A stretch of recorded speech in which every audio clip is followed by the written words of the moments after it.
말씀은 로마서 3장 24절에서 26절입니다.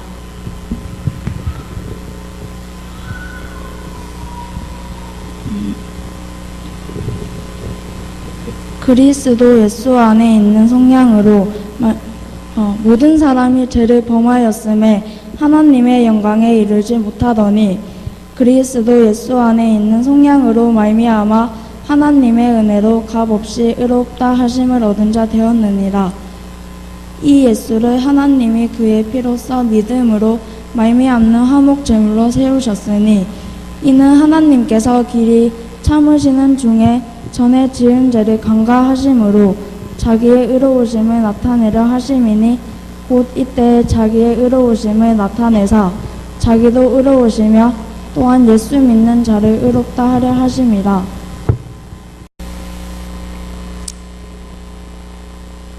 그 교회를 떠나서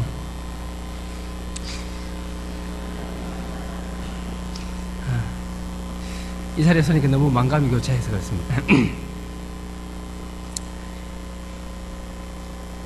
12년 만에 공식적으로 이렇게 내가 나고 자란 교회에 와서 여러분들 얼굴을 대하게 된 것이 너무 감사하고 감격적입니다.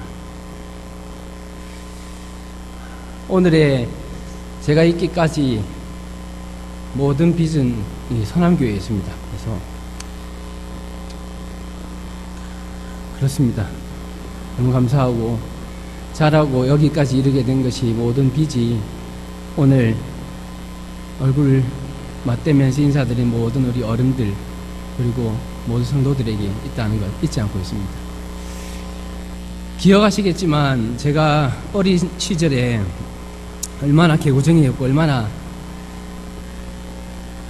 천방지축이었는지 아실 텐데 그런 사람이 이제 여기에 서서 나를 가르쳐 주신 어른들에게 선생님들에게 이렇게 하나님의 말씀을 대언한다는 것이 너무 감격스럽고 그래서 여러분들도 오늘 귀를 기울여서 내가 가르치고 내 손으로 길러내고 내 손으로 가르쳤던 양육하였던 아이가 하나님의 말씀을 어떻게 전하는지 하나님께서 그 아이를 통하여서 무엇이라 말씀하시는지 귀 기울여 들으셨으면 좋겠다 생각합니다.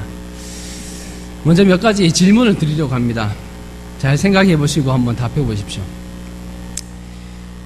여러분들은 예수님을 믿으십니까? 예수님을 믿는다는 것이 과연 어떤 의미일까요? 나는 기독교라고 하는 종교를 가지고 있다는 겁니까? 과연 여러분들에게 정말로 예수님이 꼭 필요한 존재입니까?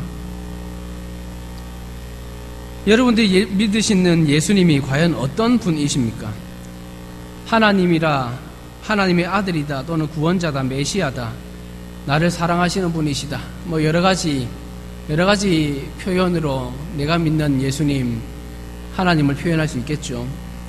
그런데 왜 예수님을 믿는지, 내가 왜 예수를 믿는지 그 이유를 생각해 보면 내가 믿는 하나님, 내가 믿는 예수가 어떤 분이신지를 생각할 수 있게 됩니다.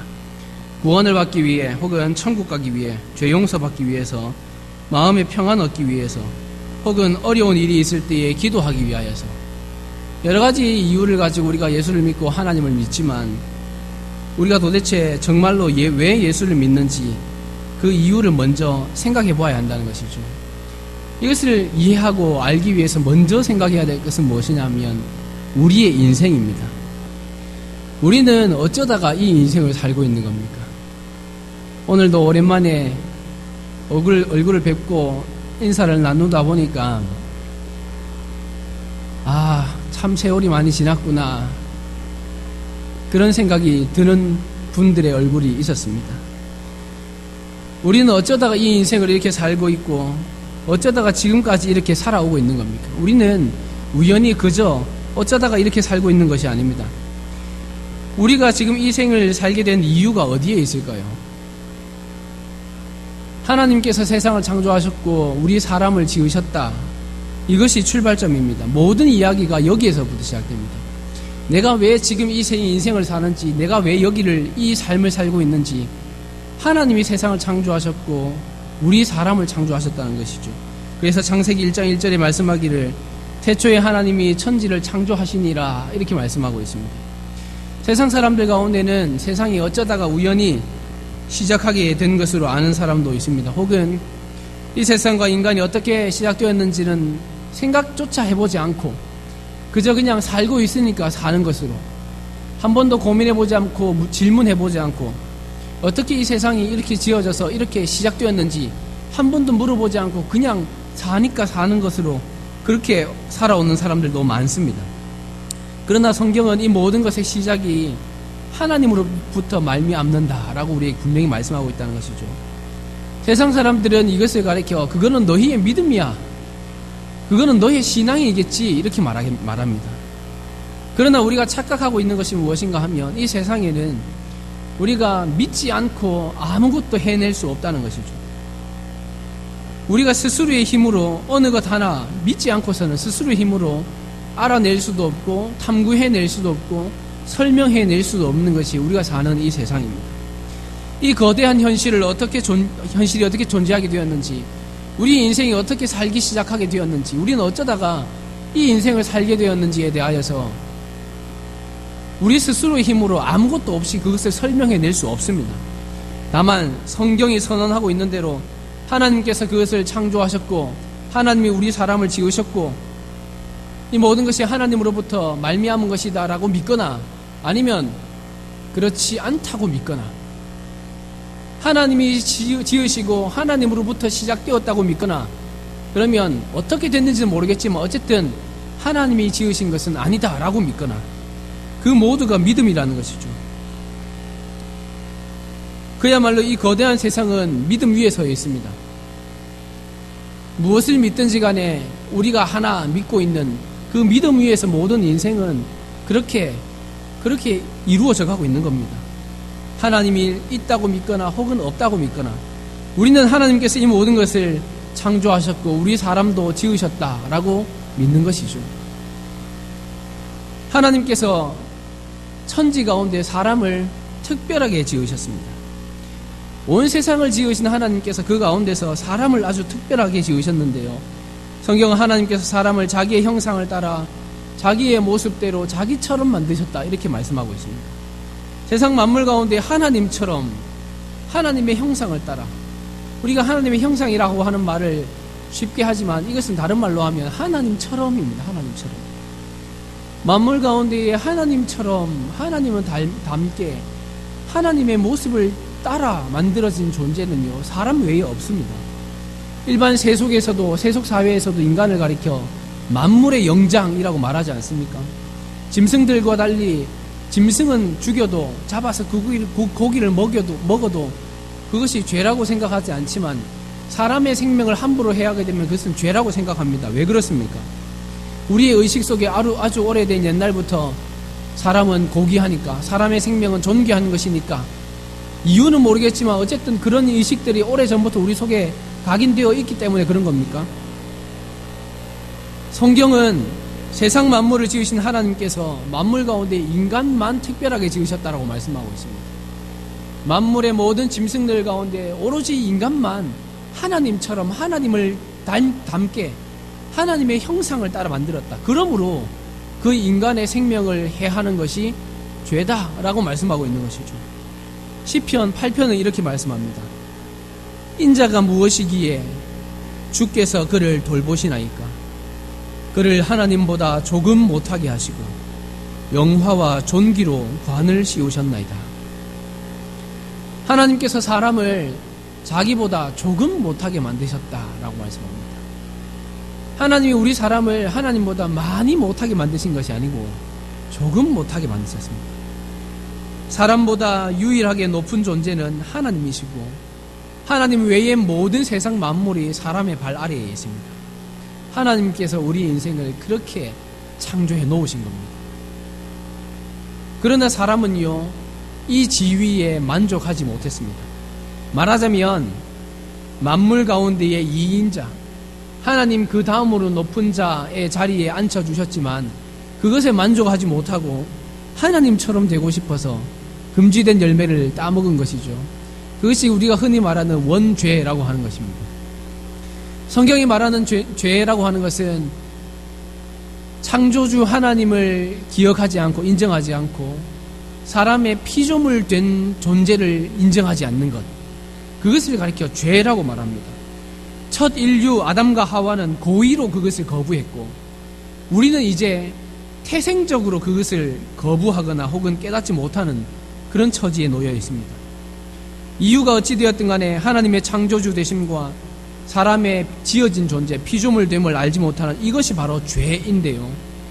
그래서 성경은 모든 인류가 죄 아래에 있다고 말씀하고 있는 겁니다. 우리 중고등부 친구들 듣고 있는 거죠, 지금? 예. 로마서 3장 23절은 이렇게 말씀합니다. 모든 사람이 죄를 범하였음에 하나님의 영광에 이르지 못하더니. 우리가 흔히 회개라고 하는데 하나님께 대한 이 죄, 창조주 하나님이 있고 나는 그의 손으로 지음받은 피조물이다라고 하는 것을 인정하지 않는 이 죄에 대한 용서받을 수 있는 방법이 과연 있겠습니까? 도둑질을 하고 물건을 훔쳤거나 혹은 거짓말을 한 것에 관한 죄라면 그래도 그나마 쉽게 용서할 수 있는 만한 것이라 생각됩니다. 그러나 사람이 하나님에 관하여서 범한 이 죄라고 하는 것은 반역입니다. 반역. 두 번째 자리에 앉혀진 존재로서 1인자인 하나님의 지위를, 그 자리를 탐하고 자기의 본래의 지위에 만족하지 못한 것, 이것은 용서할 수 없는 죄입니다. 모름지기 반역 세력은요, 뿌리를 뽑아 처단하는 것이 옳습니다. 한 번만 봐줄게, 한 번만 용서해주고 넘어간다, 이것은 있을 수 없는 일이죠. 왜냐하면 반드시 또다시 그런 반역을 저지를 가능성이 높기 때문입니다. 사람의 권위에 대하여서 반역한 경우에도 그렇거니와 하물며 하나님의 권위에 대하여서 반역한 사람들에 대하여서 어떻게 처단하는 것이, 어떻게 처분하는 것이 옳겠습니까? 그래서 히브리서 9장 22절은 이렇게 말씀하고 있습니다. 율법을 따라 거의 모든 물건이 피로써 정결하게 되나니 피 흘림이 없은즉 사함이 없느니라. 동양 철학을 전공한 어느 학자가 하는 이야기가 그렇습니다. 세상의 모든 문화, 모든 문명들을 대부분 살펴보니까 모두가 하나같이 동물의 피를 흘리는 희생제사의 제도가 다 있더라는 겁니다. 어느 짐승을 잡는가에 따라 종류는 좀 달라지는데요. 닭을 잡거나 소를 잡거나 양을 잡거나 염소를 잡거나 잡아 죽이는 피를 흘리는 짐승의 종류는 다르지만 그러나 짐승의 피를 흘려서 제사 지내는 희생제사의 제도가 거의 대부분 있더라는 것이죠. 우리도 레위기의 희생제사의 대목을 읽으면서 별로 놀랍지 않아 합니다. 짐승의 피를 잡아서 제사를 드려? 어떻게 이런 일이, 그렇게 생각하지 않습니다. 그냥 자연스럽게 생각합니다. 문화권마다 죽이는 짐승의 종류가 다르지만 다 있더라는 것이죠. 그런데 모든 문화권에 다 그렇게 희생제사 제도가 있는데 문제는 왜 그렇게 짐승의 피를 잡아서 흘리는지에 대한 이유를 설명하고 있는 것이 없더라는 겁니다. 왜 짐승을 잡아서 피를 흘려드리는지 그 이유를 설명하고 있는 것이 없대요. 유일하게 성경에 보니까 왜 짐승의 피를 흘려야 되는지 그 이유를 말씀하는데 바로 히브리서 9장 22절입니다. 율법을 따라 거의 모든 물건이 피로써 정결하게 되나니 피 흘림이 없은즉 사함이 없느니. 하나님에 대하여 지은 범죄에 대하여서는 용서받을 방법이 피를 흘려 생명을 들여 죄값을 치르는 것, 그 외에는 용서받을 방법이 없다는 겁니다. 사실 죄를 범한 인간 자신이 죽어야 됩니다. 내가 범한 죄에 대하여서는 내가 내 피를 흘려 내 생명값으로 치러야 하나님에 대한 반역의 죄가 용서함 받을 수 있다는 것이죠. 우리는 실제로 그렇게 죽어 피 흘리게 될 것입니다. 그러나 우리 자신의 피를 들여서 우리 자신의 생명으로 그 대가를 치르고 나면 모든 것이 끝나버리잖아요.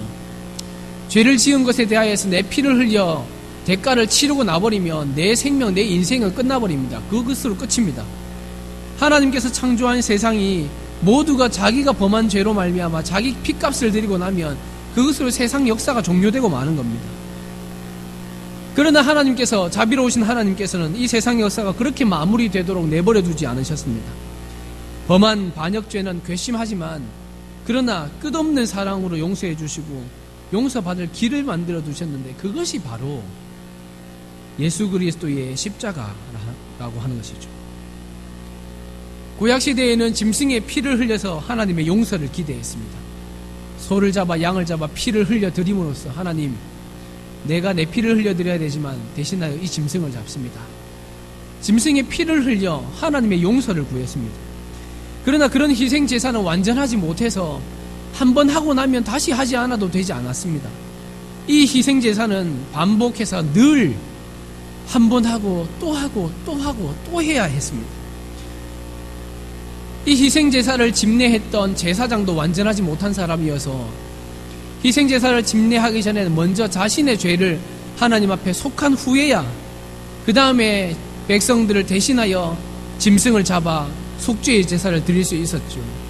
뿐만 아니라 이 제사장이 어떻게 불완전하냐 하면, 이 한 사람의 제사장이 희생제사를 집례하다가 때가 되어 죽게 되면 이 사람은 죽고 또 다른 사람이 그 제사장의 직을 이어받아서 또 희생제사를 반복해야 됩니다. 역사가 끝날 때까지 이 희생제사는 계속 반복되어야 되고, 짐승을 얼마나 잡아야 하나님의 용서가 완전히 이루어질지 모르는 그런 제사였다는 것이죠. 그런데 이제 우리는 희생제사를 드리지 않습니다. 오늘 헌신 예배를 드리면서 짐승을 잡고 피를 흘려 드리지 않습니다. 매주일 예배를 드리면서 짐승을 잡아와 그 피를 뿌리지 않습니다. 왜 그렇습니까? 예수님의 십자가 죽음이 희생제사였기 때문에 그렇습니다. 히브리서 9장은 이렇게 말씀합니다. 대제사장이 해마다 다른 것의 피로써 성소에 들어가는 것 같이 자주 자기를 드리려고 아니하실지니 이제 자기를 단번에 제물로 드려 죄를 없이 하려고 세상 끝에 나타나셨느니라. 예수님의 십자가 죽음은요, 한 번만 드리면 되는 제사다 말씀하고 있습니다. 한 번만 드리면 자주 드리지 않아도, 다시 드리지 않아도 될, 이것을 어려운 말로 세 글자로 하면 영단번에, 영원히 한 번만에 끝내버리는 완벽한 제사였다 하는 것이죠. 사람을 대신하여서 짐승의 피를 흘리는 것이 아무래도 부족한 것 같습니다. 사람이 죄를 지었는데 왜 짐승을 잡습니까? 그래서 그 짐승을 이용한 제사는요, 끊임없이 반복돼야 됐습니다. 집례하는 제사장도 부족해서 먼저 자기의 죄를 하나님 앞에 속한 받은 후에야 다른 사람을 위하여서 희생제사를 드릴 수 있었죠. 누가 누구를 위하여서 희생제사를 집례한단 말입니까? 하나님께서 그것을 허용하셨으니 하는 거지, 사실은 자격 자체가 안 되는 사람들이 그 일들을 감당했던 것이죠.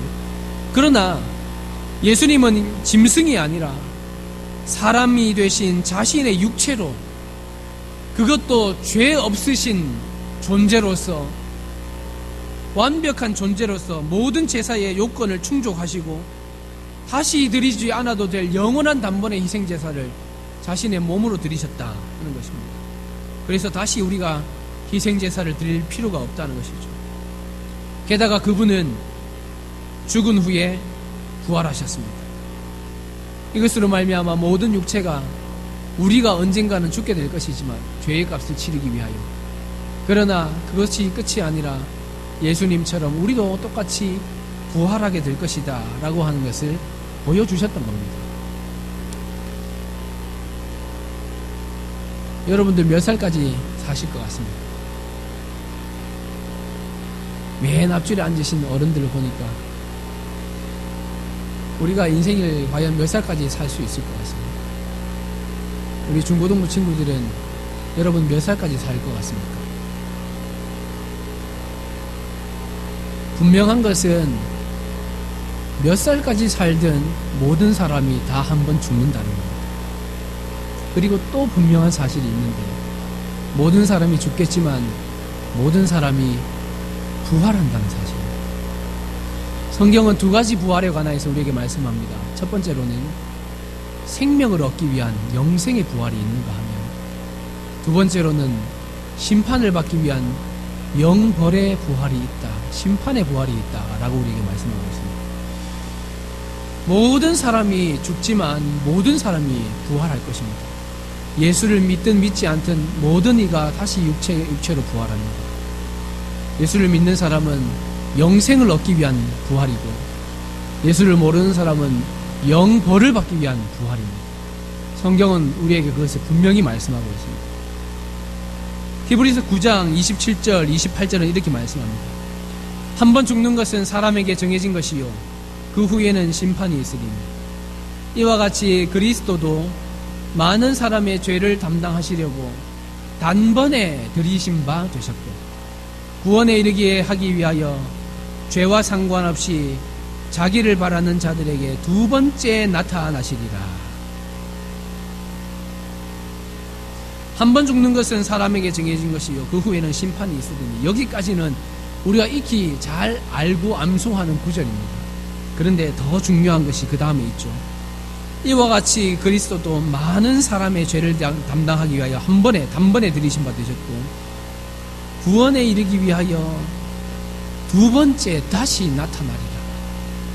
모든 사람의 죽음 이후에 예수님의 두 번째 나타나신 재림이 있다라고 말씀하고 있는 겁니다. 예수님은 십자가에서 영원한 단번에 제사를 드리셨을 뿐 아니라 부활하셨고 승천하여 하늘 보좌 우편에 계시다가 장차 죄와 상관없이 자기를 바라는 모든 자들에게 두 번째 나타나시게 될 겁니다. 그날이 바로 우리가 흔히 말하는 세상의 마지막 날, 재림의 때인 것이죠. 다시 처음으로 한번 돌아가 봅시다. 우리는 어쩌다가 이 인생을 살고 있습니까? 우리는 어쩌다가 이 고생스러운 인생을 살고 고난의 떡을 먹으며 살고 있습니까? 우리가 사는 이 인생의 의미는 과연 무엇입니까? 무엇을 위해서 살아가고 있습니까? 그저 태어나서 돈 벌고 그저 그렇게 살다가 죽으면 전부입니까?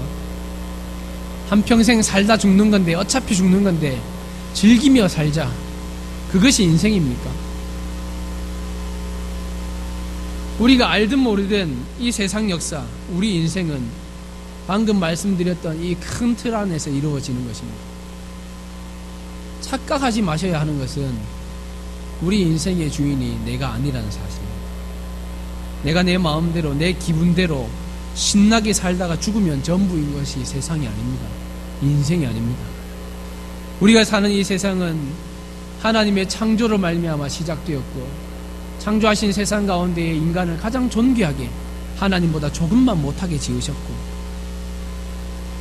비록 우리가 하나님의 존재, 우리를 지으신 하나님의 존재를 망각하고 있지만, 마치 세상은 원래부터 이 모양새로 있었으며 사람은 처음부터 만물의 영장인 줄로 착각하고 살았지만, 그러나 하나님이 세상을 지으시고 우리 인간을 지으셨다 하는 것이죠. 그리고 우리의 그 죄, 우리의 망각의 죄에 대하여서, 반역의 죄에 대하여서 피값, 생명값으로만 대가를 치를 수 있는 것인데, 고대로부터 짐승의 피를 흘려드렸던 희생제사, 그것이 흔적이었다 했습니다. 그리고 짐승의 피로는 불완전하여서 사람의 몸을 입으신 예수님께서 영원한 단번에 모든 요건을 충족하신 예수님께서 영원한 단번에 제사를 드리셨고, 그 십자가의 죽으심으로 말미암아 이제 우리가 구원을 얻게 되었다. 그리고 우리가 장차 부활에 이르게 될 것이다 라고 말씀하는 겁니다. 이제 예수님을 믿는 사람은 좀 더 정확하게 말하면, 방금 말씀드린 하나님의 창조로부터 예수님이 다시 오실 때까지 이 모든 이야기를 아는 사람은 바로 예수를 믿는 사람, 하나님을 믿는 사람이다 라고 말할 수 있는 것이죠. 이 이야기가 참이다, 진리다, 이것이야말로 진짜 인생이다, 이것이야말로 사람이 사는 역사다 라고 하는 것을 알고 이해하는 사람에게 하나님께서 그 이야기 안에서 살고 약속해 주신 복을 누리게 해 주신다는 겁니다. 제가 말씀드렸던 이 이야기가 참이라고 믿으십니까? 좀 다른 질문으로 다르게 표현하면요, 여러분 정말로 예수를 믿으시냐는 겁니다. 하나님을 믿으시냐는 겁니다. 하나님이 세상을 창조하셔서 예수 그리스도가 다시 오시기까지의 인생을 우리가 살고 있는 것이다 라고 하는 것을 알고 계시냐는 것이죠. 서두에 질문했듯이 예수를 믿는 이유가 무엇인지를 생각해 볼 때에 어떤 이는 마음의 평안을 얻기 위해서, 어떤 이는 어려운 문제를 만날 때에 기도할 곳을 얻기 위해서, 여러 가지 이유로 예수를 믿습니다마는 마음의 평안을 얻기 위해서 혹은 어려운 일이 있을 때에 도움을 얻고자 하는 이유라면 굳이 예수를 믿지 않으셔도 됩니다. 누구를 믿건 중요하지 않고 아무거나 골라 잡아 그저 의지하고 믿으시고 기도하시면 마음의 평안도 생기고 어려운 일이 있을 때에 의지할 수도 있게 됩니다. 그러나 그런 것으로는 죄 문제를 해결할 수 없습니다. 모든 요건을 갖추어 영단번의 희생제사를 치르신 예수 그리스도 외에 우리에게 이 죄 문제를 해결해 줄 수 있는 분이 없기 때문에 그렇습니다. 그래서 사도행전은 이렇게 말씀합니다. 다른 이름으로는 구원을 받을 수 없나니 천하 사람 중에 구원을 받을 만한 다른 이름을 우리에게 주신 일이 없습니다. 그러므로 주 예수를 믿으라. 그리하면 너와 내 집이 구원을 얻으리라 하신 이 말씀은요, 참이요 진리입니다. 이것이 진리입니다.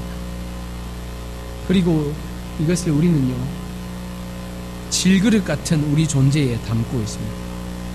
우리는 이 보배를 질그릇에 가졌습니다. 비록 이 한 사람은요, 자랑할 것 없고 내세울 것 없는 흙으로 만든 그런 그릇이지만, 그러나 우리 속에 무엇이 담겨 있는가 하면 바로 세상의 지혜로 깨달을 수 없는 참 세상의 이야기, 진짜 세상의 이야기가 우리 속에 담겨 있다 하는 것이죠. 여러분, 이것을 알고 계셨습니까? 알고 계셨죠? 이것을 자랑스러워하고 계십니까? 이것이 바로 복음입니다.